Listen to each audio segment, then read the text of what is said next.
आपकी खुशी में, आपके गम में, आपकी आंसुओं में, आपकी मुस्कुराहटों में, आपके आज में, आपके कल में, आपके साथ होगी एक कहानी और मैं। आइए सुनते हैं आचार्य चतुरसेन शास्त्री जी की लिखी कहानी हेर फेर। कहानी है एक युवक और युवती की, जो पहले एक प्रेमी जोड़ा हुआ करते थे, किंतु किसी कारणवश उनकी शादी नहीं हो पाई और उसके बाद में वो एक दिन किसी अलग ही परिस्थिति में एक दूसरे से वापस मिले। तो चलिए इस छोटी सी कहानी की शुरुआत करते हैं मेरी यानी मंजू की आवाज़ में। यौवन में दो हृदय मिले, बातें हुई, स्वभाव मिले और अंत में विवाह का वचन हुआ। परंतु युवक ने भावी पत्नी की माता की इच्छा पूरी नहीं की। एक मकान उसके नाम खरीद कर ना कर सका। माता ने अपनी लाडली को मकान देने वाले दूसरे युवक से ब्याह दिया। परंतु काल चक्र ने भविष्य से खिलवाड़ की। पहले युवक ने धन और यश की माला लेकर 12 बरस बाद अपनी प्रेमिका से भेंट की। भाग्य के हेरफेर ने दोनों को विपरीत परिस्थितियों में कर दिया था, परंतु दोनों ही अपनी प्रतिष्ठा की रक्षा में कटिबद्ध रहे। लाहौर में स्वदेशी प्रदर्शन की बड़ी धूम थी। दिन छिपते ही वजहदार स्त्री पुरुषों के लाहो ठट वहां जा पहुंचते थे। इस नुमाइश में उद्योग धंधे, कला कौशल की कोई ऐसी चीजें नहीं दिखलाई गई थीं जिससे देश के करोड़ों बेकार युवकों या अभागिनी असहाय स्त्रियों को कोई पेट भरने का धंधा मिले। इसमें सैकड़ों दुकानें ऐसी थीं जिन पर मांग पट्टी से चाक चौबंद सूट बूटधारी युवक सुनहरा चश्मा चढ़ाए अपने दिलचस्प ग्राहकों की आव भगत हंस हंस कर और तीन तीन बल खाकर करने को डटे खड़े रहते थे। इनकी ग्राहिकाएं थीं बहारदार लेडीज फैशन की पुतलियां या मर्दनुमा साहसी युवतियां जिनका फिजूल खर्ची एक धंधा ही हो गया है। वो सब एक से बढ़कर एक साड़ियां पहने, ऊंची एड़ी के जूते कसे तितलियां बनी फिर रही थीं। प्रत्येक दुकान पर इन्हीं के मतलब का ढेरों माल भरा हुआ था। जहां खड़ी हो जाती, युवक दुकानदार आंखें बिछाते, मुस्कुराहट के जाल फैलाते, बलिहारी जाते और झुक झुक कर जिम्नास्टिक जैसी कसरतें करते थे। इन प्रदर्शनियों से और कुछ चाहे हो न हो, पर दो काम तो अवश्य हो जाते हैं। एक तो स्त्रियों को फिजूल सामान खरीदने के संबंध में बहुत काफ़ी उत्तेजना मिल जाती है, जो वो सजे धजे दुकानदारों से दुगने मोल में खरीदती हैं। दूसरे, यारों को आंखें सेकने का अच्छा स्थान और अवसर मिल जाता है। शाम होते ही युवकों के झुंड टोली बांधकर प्रदर्शनी में आ जाते हैं। 20वीं सदी में पंजाब ने जो अल्हड़ बछेड़ियां पैदा की हैं, वो किस लापरवाही से अपने मनोरंजक, धारीदार, घुटनों तक लटकते कुर्तों को हवा में फरफराती, सलवार को हिलाती, दुपट्टों को लापरवाही से हवा से अटकेलियां करने का अवसर देती, अपने रूप को रास्ते में बिखेरती फिरती हैं। ये सब देखना इन युवकों का सांध्य कृत्य होता है। एक एक की नक्शिक आलोचना होती। किसकी आंख, नाक, कान और बाल कैसे हैं, रंग कैसा है, नज़र कैसी है, कौन किसकी बहू बेटी भतीजी भांजी है, किसकी तरफ गर्दन मरोड़ कर देखा, किसने कटाक्षपात किया। यही महान बातें इन पढ़े लिखे सुसभ्य लाहौरी युवकों की चर्चा का विषय होती हैं। वास्तव में ये प्रदर्शनियां स्वदेशी वस्तुओं की नहीं, प्रत्युत विदेशी नुमा प्यारे स्वदेशी युवक युवतियों की होती हैं। यही कारण है कि इनमें कोई नवीनता ना रहने पर भी, फिजूल खर्च होने पर भी, शाम से जो भीड़ का जमघट जुटता है तो आधी रात तक रहता ही है। बसंत लाल हृष्ट-पुष्ट जवान थे, आंखों में रस था और चेहरा दमकता हुआ, जिससे प्रतिभा झलकती थी। काव्य के प्रेमी और सौंदर्य के उपासक। उन्हें प्राकृतिक दृश्य देखने का बड़ा शौक था। कश्मीर, मसूरी, शिमला सब उनका देखा हुआ था। वो बनारस के निवासी थे, प्रकृत साहित्य थे, हिंदी के प्रेमी थे, कवि और लेखक भी थे। अभी अनुभव और विद्या प्रौढ़ता न थी, पर कलम में ओज और रस था। उनके यश की चांदनी धीरे धीरे हिंदुस्तान भर में फैलती जा रही थी। अपने 3-4 लाहौरी मित्रों के साथ एक दिन बसंतलाल भी प्रदर्शनी में गए। वो पूरब के पर्दे के अभ्यस्त थे। पूर्व भारत में पर्दा उठा है सही, पर उसे पर्दा उठना नहीं कह सकते। वहाँ की पर्दे में कुचली हुई, मुरझाई हुई, पिलपिली बासी ककड़ी के समान स्त्रियों को उन्होंने महिला रूप में देखा था। अब जो यहाँ पंजाब में आए तो पंजाबी बछेड़ियों को देखकर दंग रह गए। महीन तबीयत के आदमी थे, रूप किसी का पसंद न आता था। वो कवित्व की दृष्टि से देखते एक आध ऐब दिखलाई ही पड़ जाता। उन्हें यहाँ सबसे बुरा तो ये मालूम हुआ कि वो स्वस्थ, सुंदर, कनक छरी सी युवती, लड़कियां और ललनाएं किस लापरवाही और फूहड़ ढंग से खोमचे वालों के इर्द गिर्द बैठकर दनादन पत्ते चाट रही हैं। वो पर्दे के पक्षपाती तो नहीं, पर मर्यादा, सुघराई और शिष्टाचार के हिमायती थे। सोचने लगे, ये हुड़दंगी बछेड़ियां हैं या भले घर की लड़कियां? किसी भले आदमी की तनख्वाह तो ये आलू छोलों की चाट में ही उड़ा दे सकती हैं। सब मित्र घूम रहे थे। बातचीत का जोर बंधता ही जाता था। विवाद के मुख्य विषय थे टाकी फिल्म और हिंदी। एक मित्र ने कहा, टॉकी फिल्मों का जैसे जैसे ज़्यादा दौर बढ़ता जा रहा है, वैसे वैसे देश में हिंदी का भी प्रचार खूब बढ़ रहा है। हिंदी उर्दू का भेद भी मिटता जा रहा है। दूसरे ने कहा, अब तो ऐसा मालूम हो रहा है कि बहुत शीघ्र पंजाब में भी हिंदी ही हिंदी हो जाएगी। यहाँ औरतें ने तो राष्ट्रभाषा को बहुत कुछ अपना लिया है। सिर्फ विलायती सभ्यता प्रेमी मर्द लोगों में ही अभी तक अंग्रेजी का बोलबाला है। शायद ये लोग अंग्रेजी से राष्ट्रभाषा का काम लेना चाहते हैं। इनकी आंखें कब खुलेंगी? शहर में सुलोचना की ताज़ी फिल्म आई थी। यार लोगों ने उसकी भी चर्चा उठा दी। एक मित्र लगे सुलोचना के नक्शिक की आलोचना करने। उस आलोचना में कुछ सौंदर्य ज्ञान था, कुछ भावुकता, कवित्व और कुछ आवेश। यार लोग सुन रहे थे, हंस रहे थे, फड़क रहे थे। वो मित्र सुलोचना का आपे से बाहर होकर नक्शिक वर्णन कर रहे थे। एकाएक एक दूसरे मित्र ने कहा, उस्ताद, इस रूप की प्रदर्शनी में सुलोचना के जोड़ की कोई चीज टटोली जाए। एक जोर के ठहाके के साथ प्रस्ताव का जोरों से अनुमोदन और समर्थन हुआ। मंडली सुलोचना की एक एक प्रतिमूर्ति की तलाश में प्रदर्शनी में घूमने लगी। वो लोग प्रत्येक स्त्री को, युवती को, कुमारी को देखने अपनी नजरों में तोलने लगी। एकाएक बसंतलाल चिल्ला उठे। जिसे देखकर वो चिल्लाए थे, उसने चौंक कर उनकी ओर देखा। आंखें चार हुईं और फिर झुक गईं। मित्रों ने पूछा, क्या हुआ? बसंतलाल ने एक युवती की ओर संकेत किया। सचमुच वहां 5 साल पहले की सुलोचना खड़ी अपनी माधुरी बिखेर रही थी। वही कद, वही रंग रूप, वही सुडौल शरीर, वही रसीली आंखें, वही मुस्कुराते हुए होठ। युवती की अवस्था 19-20 वर्ष की थी। उसे देखकर मित्र मंडली स्तंभित रह गई। ऐसा मनोहर रूप, रंग, शरीर सदा देखने को नहीं मिलता। सुंदरी किसी दुकान पर एक जरी कोर की सफ़ेद साड़ी खरीदने में व्यस्त थी। साथ में माता और एक नौकर था। मित्रों की पार्टी दूर ही से इस रूप सरिता का रसपान करने लगी। बसंतलाल के हृदय के किसी अज्ञात स्थल पर एक नवीन वेदना उत्पन्न हुई। वो विकल होकर और भी गंभीरता से उसे देखने लगे। कुछ ही देर में ये मूक किंतु चंचल अभिनय हुआ होगा कि किसी ने पीछे से बसंतलाल के कंधे को छुआ। देखा, उनके चिर परिचित पंडित धरानंद हैं। दोनों मित्र मिले। कुशल प्रश्न के बाद पंडित जी का ध्यान उस परिवार की ओर गया जिस पर मित्र मंडली ने नेत्र भ्रमर की भांति अपने नेत्रों को मंडरा रखा था। उन्होंने कहा, अरे माता जी हैं। वो आगे बढ़े, माता जी से मिले और बसंतलाल को बुलाकर उनसे मिलाया, परिचय दिया, तारीफ की। माता जी ने कहा, मुझे तो पढ़ने लिखने का समय नहीं मिलता, किंतु मेरी कन्या आपके लेख बड़े चाव से पढ़ती रहती है। आपसे मिलने से बड़ा आनंद हुआ। उन्होंने बसंतलाल का कन्या से भी परिचय करा दिया। फिर दोनों मित्रों को चाय का निमंत्रण देकर आगे बढ़ गईं।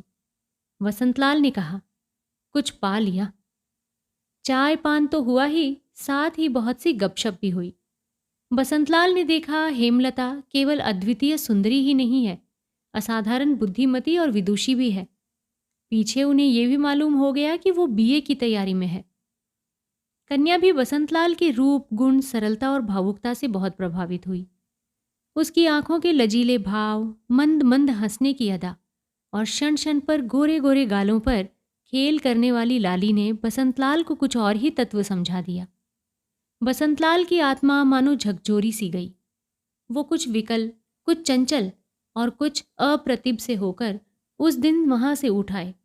पर उस चितेरी की चितवन की कूची से जो चित्र चित्त पर चित्रित हो गया था वो मिटाए नहीं मिटता था। परंतु मिलने और आने जाने का रास्ता तो खुल ही गया था। वो खुला ही रहा। प्रायः प्रत्येक संध्या उनकी वहीं बीतती, कभी कभी भोजन भी वहीं होता। अनेक बार उन्हें बालिका से एकांत में बात करने का अवसर भी मिला। अंततः उन्होंने अपना निवेदन कन्या से ही कह दिया। कन्या ने लचीले स्वर में मुस्कुराकर कहा, जहां माता पिता विवाह कर दें वहीं ठीक है। उसकी लाज और मुस्कुराहट की गंगा यमुना के बीच अनुमति की सरस्वती छिपी हुई सरसा रही थी। बसंतलाल ने तो मानो चांद ही पा लिया। उन्होंने धरानंद जी के द्वारा संदेश भेजा। इस संदेश पर विचार होने लगा। उनके कुल, वंश और आय व्यय की जांच होने लगी। अंत में एक दिन कन्या की माता ने कह दिया, और तो सब ठीक है, पर इनकी आमदनी यथेष्ट नहीं, यही बात विचारणीय है। बसंतलाल जी की आय 200 रुपये माहवार थी। यही उनकी संपत्ति थी। इसमें संदेह नहीं कि अपनी मौजूदा आमदनी को लेकर वो राय साहब की अमीरी में पली पुत्री हेमलता को सुख से नहीं रख सकते थे। पर यह बात उन्होंने हेमलता से कह दी थी और हेमलता ने उन्हें आश्वासन दिया था, हम लोग सीधे साधे ढंग से रहेंगे, लिखेंगे, पढ़ेंगे, काव्य और साहित्य में मस्त रहेंगे, दुनिया को हेच समझेंगे। मैं धन दौलत नहीं चाहती, तुम्हें प्यार करती हूँ, और ईश्वर चाहेगा तो हमारी आमदनी बढ़ते देर न लगेगी। मैं विवाह रुपए से नहीं, तुमसे करना चाहती हूँ। परंतु ये सब व्यर्थ हुआ। बसंतलाल की बात स्वीकार नहीं की गई। हेमलता की माता की हठ थी कि 25,000 मूल्य की जायदाद मेरी लड़की के नाम जो कर देगा उसी के साथ मैं अपनी लड़की की शादी कर सकती हूँ।